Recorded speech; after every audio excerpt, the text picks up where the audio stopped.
ভারতের সংখ্যালঘু সম্প্রদায় নিয়ে ইরানের সর্বোচ্চ নেতা আয়াতুল্লাহ আলী খামেনির মন্তব্যের তীব্র নিন্দা জানিয়েছেন নয়াদিল্লি। সোমবার ভারতের পররাষ্ট্র মন্ত্রণালয়ের মুখপাত্র রণধীর জয়সওয়াল এ প্রতিক্রিয়া জানিয়েছেন। এর আগে একই দিন ইরানের রাজধানী তেহরানে ধর্মীয় নেতাদের একটি সমাবেশে বক্তব্য দেন খামেনি।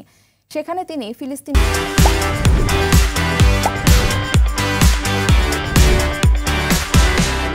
গাজা, ভারত ও মিয়ানমারে মুসলিমদের দুর্দশা নিয়ে কথা বলেন। পরে খামেনির এক এক্স পোস্টে বলা হয়, মিয়ানমার, গাজা, ভারত অথবা অন্য কোনো স্থানে মুসলিমরা যে দুর্দশার মধ্যে রয়েছে তার প্রতি অমনোযোগী হয়ে পড়লে নিজেদের মুসলিম হিসেবে বিবেচনা করতে পারেন না তারা।